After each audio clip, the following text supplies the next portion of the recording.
He didn't flinch. Not when the 20-foot plasma axe came down toward his neck. Not when the crowd of 10,000 alien spectators screamed for his death. Not even when the blood of the last fighter still stained the sand. He just stood there, barefoot, unblinking, staring up at the armored beast charging at him. And then, 3 seconds later, the soldier's spine folded sideways like paper, and the arena went dead silent. The arena was built for show, not war. Thousands of species watched from transparent domes, screaming, chanting, throwing neon chips into betting scanners. Today's match was supposed to humiliate Earth. A diplomatic slap to the face for refusing planetary taxation. Earth had sent a child in response. A real one, by all appearances. 8 years old. No armor. No weapons. Standing alone in the middle of a pit designed for gladiators who ripped apart war beasts with their bare claws. Cameras zoomed in on his expression. Nothing. Not fear. Not anger. Just boredom. His opponent, General Crater, was no ceremonial pick. A towering veteran of the Vectran Wars, coated in reinforced alloy, hydraulic arms pulsating with heat. He'd slaughtered the best from 5 systems. The crowd roared when Crater raised his axe. Commentators mocked the humans. One of them laughed, perhaps Earth thought mercy would get them views. Another quipped, perhaps they didn't think we'd televise the funeral. And then Crater lunged. The axe whistled through the air like a missile. Sand exploded. But where the boy had stood, was now only a faint shimmer. 3 seconds. That's all it took. Frame by frame, on the highest speed replays, there was only a blur. One step forward, a twist of the wrist, and the sound, crack. Crater's body had collapsed mid-strike. His helmet flew sideways. His mouth leaked a purple-black foam. He didn't even scream. The child looked down at him. Still silent. Then, casually, stepped back to his original position. Spectators leaned forward, confused. Murmurs grew. Was it an assassination? A trick? One of the commentators hesitated before saying, "We're confirming something strange in the playback." The arena officials rushed in, scanners out. No tech. No implants. No outside interference. The boy wasn't even carrying gear. A medical drone floated in, scanned Crater's body, and then dropped to the ground, its systems glitching. The diagnosis flashed across the hologram. Spinal collapse. Skull base fracture. Blunt trauma. No entry wound. One soldier whispered to another, "That kid didn't just win, he disabled a monster." Behind the scenes, panic began to ripple through the command rooms.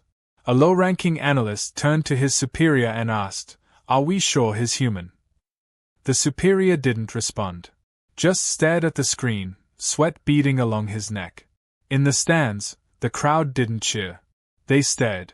Quiet. Confused. Most didn't know what they'd seen. A single moment had broken the script. The arena wasn't designed for the humans to win. It was a broadcast. A warning. A message. But now it had backfired. Galactically. In the control tower, the lead producer of the stream was screaming into her headset. "Delay the replay. Blur the hit. We can't let this go viral. This was supposed to make Earth look weak." But the damage was done. Billions had already seen it. Social feeds exploded. Hashtags flooded every system. 3-second fight. Earthchild. Monster in human skin. Speculation turned into obsession. Meanwhile, down in the pit, the boy sat cross-legged on the hot arena floor, tracing something into the dust with his finger. The cameras zoomed in. He was drawing a spiral. Calm. Slow. Almost meditative. A medic approached carefully. "Hey, kid? You okay?" The boy didn't look up. He just asked, "Is there another one coming?" The medic blinked. "Another what?" The boy raised his head for the first time and looked him dead in the eyes. "Opponent. This one wasn't ready." Every transmission center went quiet. Some tried to mute it. Others kept rolling. Debate sparked instantly. Was it arrogance? Or worse, honesty? Back at the Galactic Council's viewing chamber, The ambassadors were frozen. One delegate stood and whispered to another, "Earth didn't send a warrior, they sent a message." Someone asked to verify the boy's identity. Files were pulled. The Earth registry listed him as Eli 7. No last name. No birth record. Origin, classified. Age, unknown. One of the older generals in the chamber leaned back in his chair, pale. "I saw that name once. 10 years ago. HARP trials." The room turned. That program was decommissioned. He shook his head slowly. Not decommissioned. Buried. An emergency session was called. Security protocols escalated. Galactic News declared Earth's response a public diplomacy crisis. Probes were launched toward Earth's outer satellites. But none of that changed what had happened in the pit. The strongest arena soldier had just been defeated in 3 seconds by what looked like an unarmed, expressionless child from a planet everyone thought was a joke. And the child was still sitting there, now humming a song no one recognized. A tune from a planet most had never visited. He looked around at the empty floor, at the blood, and finally at the stunned faces behind the glass. And then, softly, he smiled. That smile was worse than any weapon. It wasn't threatening. It was quiet. A whisper of confidence. A signal, not just to the crowd, but to whoever had sent him, "I'm ready for the next one." The chamber lights dimmed as a classified file unfolded before the Galactic Council. Holographic screens shimmered to life, displaying a single photograph, grainy, old, and taken through what appeared to be a double-reinforced glass panel. A boy, no older than 5, stood inside a sterile room. Not playing, not crying, just staring up at the camera with unblinking, unnatural calm. The timestamp on the image read, Project HARP Phase 1. The alien delegates whispered among themselves, voices rising in concern. Earth had always been erratic, slow to respond, emotionally unstable by their standards. But this was strategic. A buried weapon, now unburied. In the control tower of the arena, panic had hardened into calculation. Someone had to own this. Someone had to explain how a child could disable a battle-hardened Vactran general in less time than it took to blink. A Ractor intelligence officer stepped forward and submitted a file override. It took 2 retina scans and a blood draw to access what they weren't supposed to see. A classified Earth initiative opened before them, its details incomplete but chilling. Project HARP, Human Adaptive Response Prototype. No public record. No formal declaration. Just fragments of footage, field logs, and ominous memos ending with redacted names. One memo read, Subject E7 shows 0 delay in reflex capture. Capable of mimicking foreign combat stances within a 3-second window. Displays no emotional bonding with trainers. Full neural rewire successful. No instinct for fear or mercy detected. The lead analyst read the lines aloud, his voice cracking halfway through. A junior technician asked, "Why would Earth build this?" No one answered. Another file displayed data from a closed facility located somewhere in the northern hemisphere of Earth. The training protocol was inhumane by most standards: sleep deprivation, combat simulation, surgical enhancements, but what shocked them most wasn't the training itself. It was the success rate. Back on Earth, 10 years earlier, a general stood behind a reinforced one-way mirror watching a boy crawl across electrified platforms toward a locked door. Every time the boy hesitated, the floor surged with energy. But he didn't scream. He didn't cry. He just kept going, muscles twitching, adapting. Beside the general, a civilian contractor, a child psychologist, stood frozen in disbelief. "This is a mistake," she whispered. "His not learning. His adjusting without pause. You're not raising a soldier. You're removing the human part entirely." The general didn't look away. That's the point. The boy in question, Eli 7, had been selected before birth. Spliced from modified DNA strands taken from over 100 elite combatants. His gestation was synthetic. No mother. No family. Just objectives. From his first breath, his world was made of noise, threat, and discipline. Even the lullabies they played during his rest cycles were encoded with tactical information, rhythms of timing, movement, mathematical patterns that etched into his subconscious. By age 3, he could break down the weaknesses of over 20 alien fighting styles using only drawings. By age 5, he could mimic them with exact motion accuracy. At 7, he disassembled a drone midair with a slingshot and 5 pebbles. The program had been designed in fear. Earth's wars with itself had ended not in peace, but exhaustion. And then came the first contact. The realization that Earth wasn't just small, it was surrounded. While the politicians debated and the citizens protested, the military built a fallback plan. If the rest of the galaxy ever tried to crush them, Earth would send its children, not to fight long wars, but to end them quickly, surgically, without hesitation. But Project HARP had been deemed unethical. International backlash shut it down. The facility was mothballed. But not everyone inside had agreed to let go. A handful of operatives had continued the program off-grid. They raised 2 children in isolation, far from any jurisdiction, with one singular mission: survive anything, neutralize everything. In the arena medical bay, the child sat quietly while officials tried to interview him. But Eli 7 didn't respond. He stared at the floor, motionless. They brought in translators, psychological empaths, even artificial emotion simulators. Nothing worked. Until one technician, flustered, dropped his datapad. The sound echoed. The boy blinked once, turned his head, and finally spoke. Too loud. The room fell silent. The technician cautiously asked, "Are you okay?" The boy tilted his head. "I won." The tech nodded awkwardly. Yes, you did." Eli 7 then asked, "Do I have to stay here?" The medic replied gently, "Where would you go?" He answered flatly, "I wasn't trained for sitting." Footage from earlier in the pit was analyzed again. Not just the moment of impact, but the milliseconds before.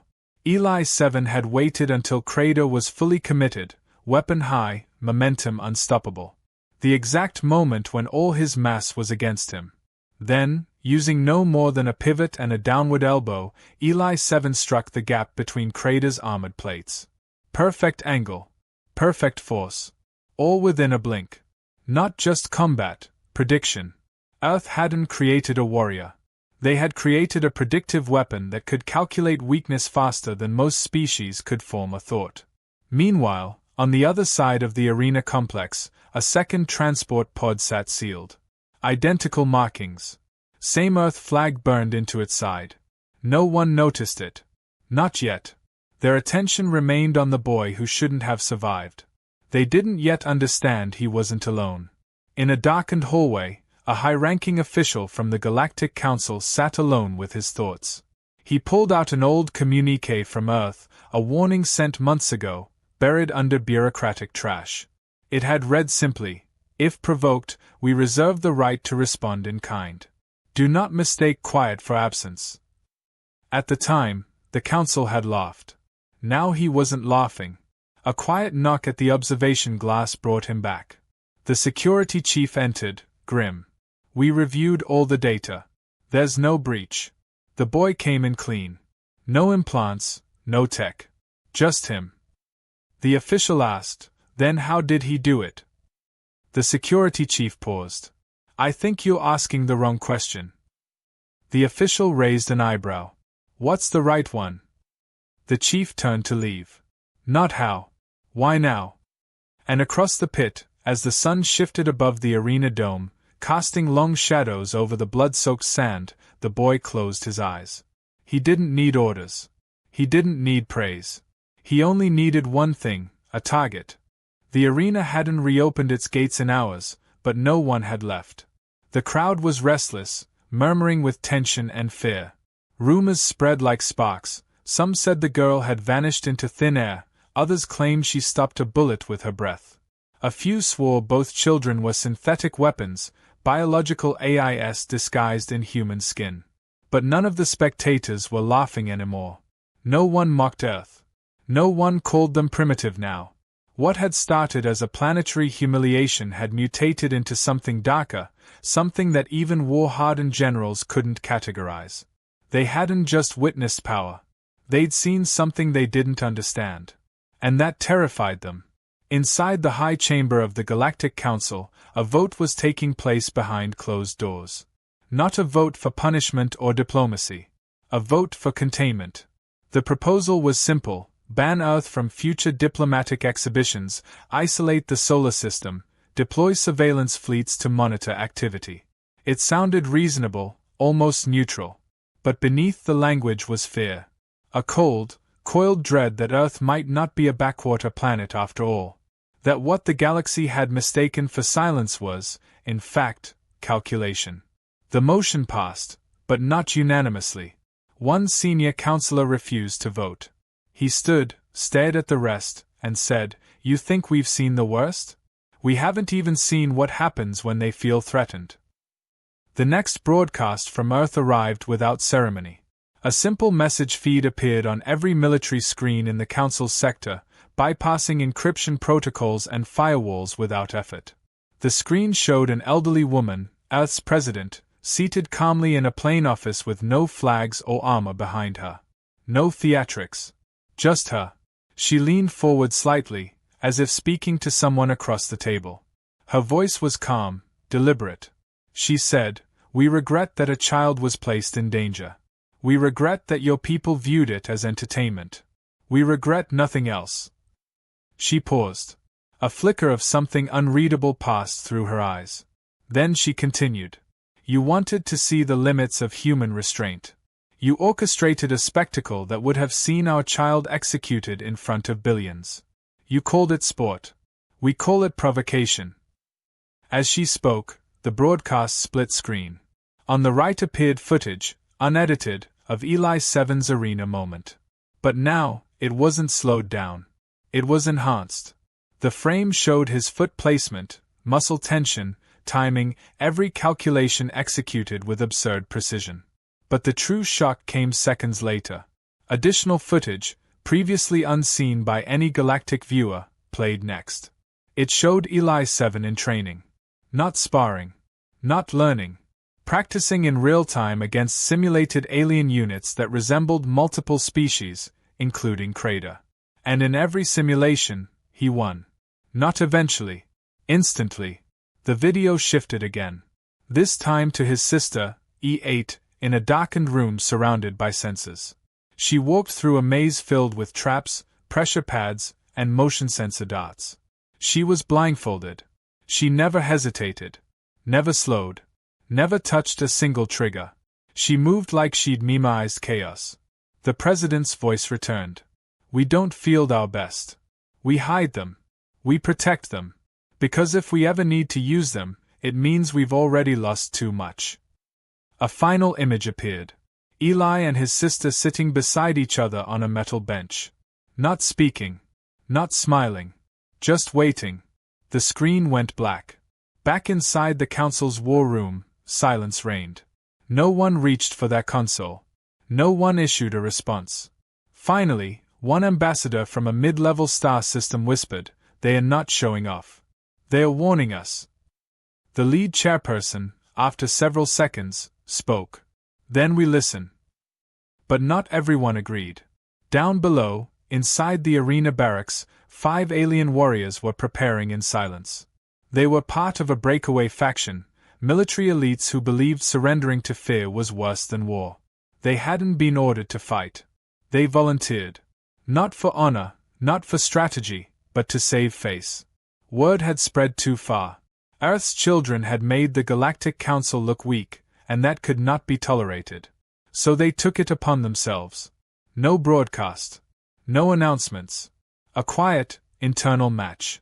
Just 5 of them against the boy. Not for revenge, just control. The boy was escorted into the arena alone. He didn't resist. Didn't ask questions. The guards didn't speak either. The arena lights stayed off. No crowd this time. No commentators. Just sand, shadows, and the faint whir of automated turrets scanning the perimeter. The 5 soldiers stood in a circle, encasing him like wolves around a lamb. But Eli didn't move. Not even when the countdown began. 10 seconds. One soldier flexed his claws. 8 seconds. Another readied a pulse weapon. 5 seconds. A third cracked his neck and took a step forward. 3, 2, 1. The lights turned white, and 4 soldiers hit the ground at once. There was no flash. No blur. Just sound. A series of soft, impossibly quick strikes, like wind slapping canvas. The last soldier stood frozen, unsure of what had just happened. The boy walked past him, slowly, without even looking. And as he did, the soldier fell, not dead, just unconscious. The clean kind of defeat. Intentional. Calculated. Merciful. The feed from the arena had been recorded. The Galactic Council reviewed it frame by frame. Not for combat data. They already knew the boy was fast. They watched it to confirm something worse. Eli had ended the fight in 3 seconds, again, but this time, it wasn't because he needed to. It was because he chose to. He waited. On purpose. He let the countdown finish. Let them surround him. Let them believe they had control. And only then did he act. They weren't watching instinct. They were watching strategy. From a child. Hours later, in a closed debriefing room, a single line of text was sent to Earth through a secure, one-way diplomatic channel. "We understand." The reply came 4 seconds later. "We hoped you would." In the complex beneath the arena, the children sat together again. The girl leaned on her brother's shoulder. "Was that all of them?" she asked. He shrugged. "For now." She looked up at the ceiling. "It's too quiet." Eli closed his eyes. "They are thinking." She asked, "Do you think they'll try again?" His answer was simple. "If they do, we won't have to finish it." She yawned and curled beside him. "You always say that." He smiled faintly. "And I'm always right." Above them, entire star systems debated retaliation, restraint, diplomacy, and fear. But below, 2 children rested, not because the war was over, but because it hadn't even started. Not really. A siren blared once, then cut off mid-wail. Lights flickered in the arena's central tower, but no one paid attention. Every console, every monitor, every officer's gaze was locked on the sealed pod at the edge of the hangar bay. It had been sitting there unnoticed since Earth's transport arrived, second in a matched set. The lettering on the side was identical. No labels. No identifiers. Just a unit code, E8. One technician leaned in close, trying to scan the access panel, but it pulsed back with an unfamiliar signal, not encrypted, not coded, simply unreadable. The man tapped his earpiece. "Sir, it's active. But locked from the inside." In the surveillance room above, the Galactic Commander of Arena Operations clenched his jaw. He'd been the one to greenlight this entire event, banking political capital on humiliating Earth in a globally streamed match. Now, he watched as every prediction shattered in real time. First the boy, now this. He turned to his assistant and hissed, "Wasn't Earth only supposed to send one?" The assistant checked the diplomatic manifest again. Technically, yes. But the pod wasn't listed as a combatant. It's marked as secondary cargo. The commander's voice dropped lower, colder. "Then why is it sealed like a weapons crate?" A low hiss echoed across the bay as the pod began to shift. The crew instinctively backed away. With a soft hydraulic release, the front panel dropped. A mist of sterilized air spilled out, and from within stepped a girl no older than 6. Small. Pale. Dressed in a faded pink hoodie 3 sizes too big. One sock mismatched. No shoes. She blinked up at the crowd of stunned engineers with sleepy eyes and asked, "Is Eli done already?" No one answered. Not right away. One medic stammered, "Who are you?" She tilted her head, then held up a small bracelet with a faded Earth flag on it. "I'm number 8. I'm his sister." The silence that followed was deeper than fear, it was realization. There hadn't been one. There had been 2. And if the boy was capable of disabling a decorated soldier in 3 seconds, what exactly was his sibling built for? Security forces began to move in slowly, forming a wide circle around her, not with weapons raised, but with practiced, careful spacing, as if trying not to startle a bomb. She didn't seem to notice. Instead, she pointed toward the observation window high above the bay. He told me to wait until someone lied. You just did. In the private gallery where council observers sat, a wave of hushed conversations erupted. Files were being pulled faster than protocols allowed. Earth had never once indicated the existence of dual HARP units. No prior intelligence had referenced twins. But now both stood, calm and aware, in the heart of their most televised military installation. An advisor muttered, "We should evacuate." Another responded, "Evacuating would confirm weakness. We don't even know what she's capable of." The third counselor, a Carithian strategist, said nothing, just stared at the girl on screen, watching her movements, her posture, the subtle way her eyes tracked every person in the room. Finally, he spoke. "She's assessing." Elsewhere, Eli 7 sat silently in the containment room, surrounded by reinforced glass and multiple monitoring drones. A tray of food had been brought in, untouched. He stared not at the cameras, but at the floor, where he'd etched a perfect circle in the dust with the edge of his thumbnail. A guard nearby leaned in and joked nervously to his partner, "Looks like the quiet type." The other replied, "So was the bomb that took out Archon 9. Suddenly, the lights in the observation room flickered. The temperature dropped by 2 degrees. Eli stood. Every guard froze. But he didn't attack. He simply turned to the observation glass and spoke, without looking directly at anyone. "She's awake." That was all he said before sitting again. In the control tower, analysts scrambled. Surveillance footage from the hangar flickered. The girl, E8, had disappeared from frame. Not teleported. Not cloaked. Simply moved fast enough to bypass the camera's buffer speed. In the next frame, she was standing behind a technician who hadn't even felt her pass. She tapped the back of his leg. He screamed, stumbled, then spun to face her. She smiled and said, "Tag." The technician collapsed into a seated position, white as a sheet. She'd done nothing. Said nothing else. Just demonstrated that she could be anywhere she wanted. Word spread fast. Panic set in slow. Inside the main corridor, the Galactic commander made a decision. He ordered both children to be contained in separate shielded enclosures. Transported. Separated. Studded. Not harmed, no one dared. But restrained. He didn't ask the council. He simply triggered the order. Within seconds, teams mobilized. Dozens of units in full exo-armor marched down the hangars, coordinated like clockwork. By the time they reached the girl, she was already sitting cross-legged on the floor again, drawing something in the dust. A spiral. Like her brother. She looked up.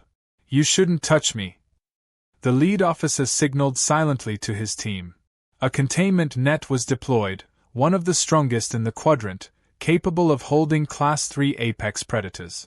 The net arced midair, hummed to life, and never landed. It stopped. Just stopped. Mid-fall. Every power cell in the net fizzled. Static popped across the floor. Sparks rained like glitter. The girl didn't flinch. She kept drawing. One soldier took a cautious step forward. And then his rifle dissolved in his hands. Not broke, disintegrated. One moment it was a weapon. The next, fine black dust scattered across his armor. He stumbled back, screaming. No one else moved. Watching from the observation deck, one counselor whispered, "They are not weapons. They are deterrents." Another added, "Earth didn't build soldiers. They built symbols." But the oldest among them, the same one who remembered the original HARP files, muttered something under his breath no one wanted to repeat. "They are insurance policies with legs." Back in the secure chambers, Eli and his sister were finally reunited. No words passed between them at first. They just stood across from each other, eyes locked. Then, as if cued by a silent signal, they sat down at the same time, backs to the wall, mirroring each other's posture. It was eerie, mathematical, almost rehearsed. One guard outside the room murmured, "They are sinking." His partner didn't respond. He was already logging off his shift. Later that evening, a single encrypted message arrived at the Council's mainframe. Origin, Earth. Content, 26 words. We advised caution. You demanded proof. What you witnessed was the warning phase. Engage again, and the gloves will come off. Earth sends no more warnings. The file closed itself after reading. No trace. No digital residue. And in the arena complex below, 2 children slept side by side. Not dreaming. Not tossing. Just breathing. Waiting. The arena opened again under the pretense of closure. Officially, the complex was undergoing a routine systems check. Unofficially, security teams tripled in number, every vent and corridor scanned twice per shift, and the command staff rotated in silence as if waiting for a blade to drop. No spectators were admitted this time. The stands remained empty, but their absence only made the tension heavier. Word had spread beyond the sanctioned channels. Footage had leaked.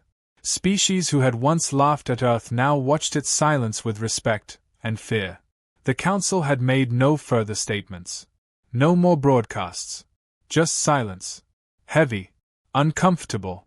As if everyone had agreed to hold their breath at once.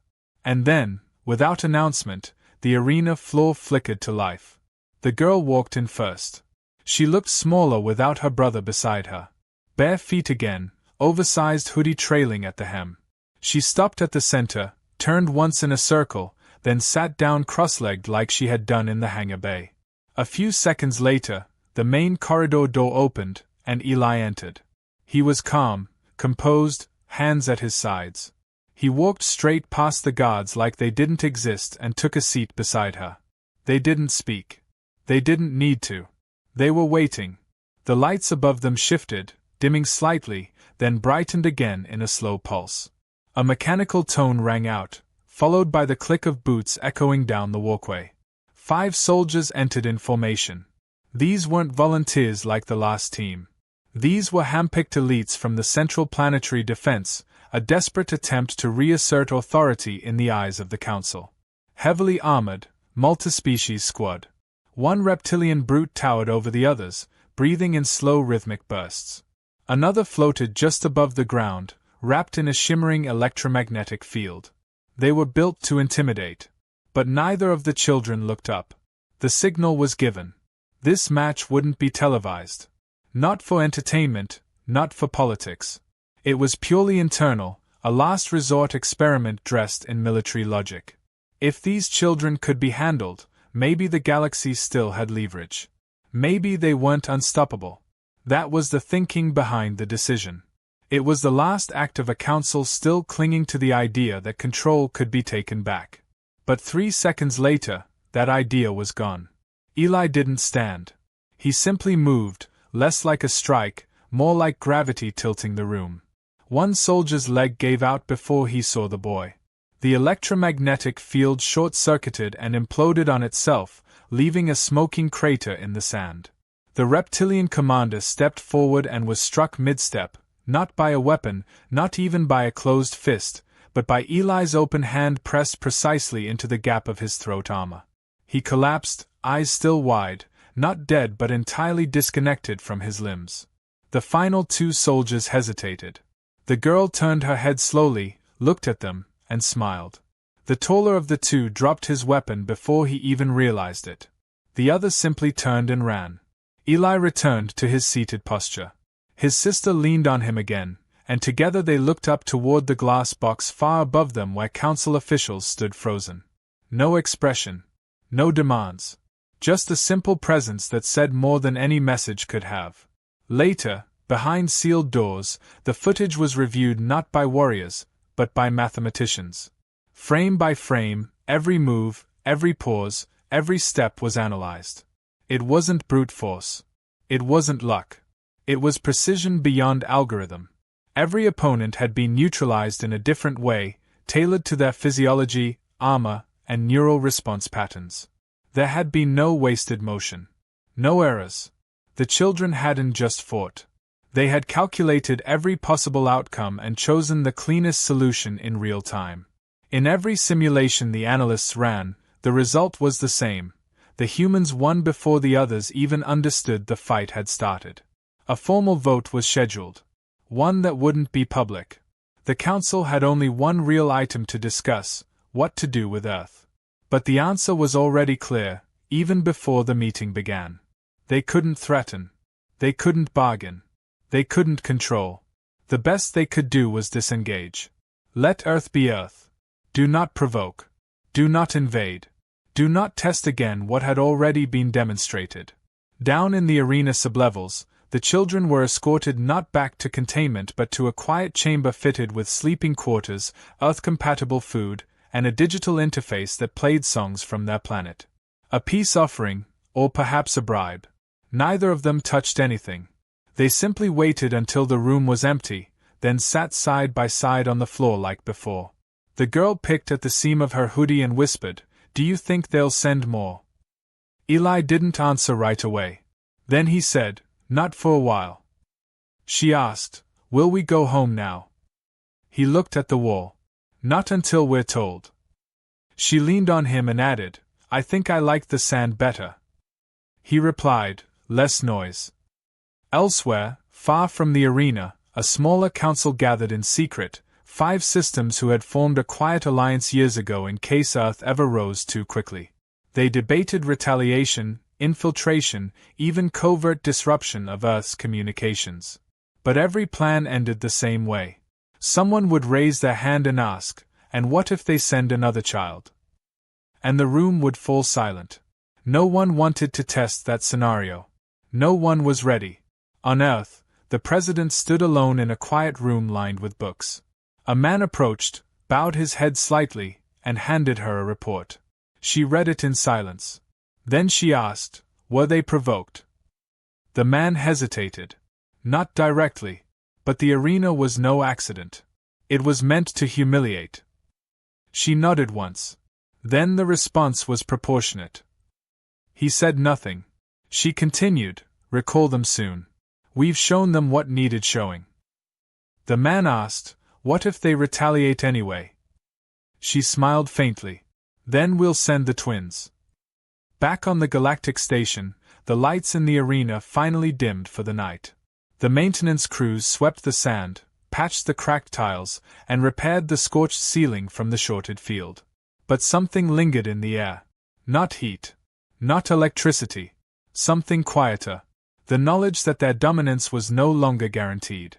That somewhere, far away, a planet they thought weak had raised children not for war, but for the moment war became unavoidable. And those children had ended it before it began. In their quiet room, under a dome of synthetic stars, the twins slept. Not because they were tired. Not because they were safe. But because they'd earned silence, for now. And if the stars ever shifted again in anger, if the galaxy forgot this lesson, they wouldn't need 3 seconds next time. One would do.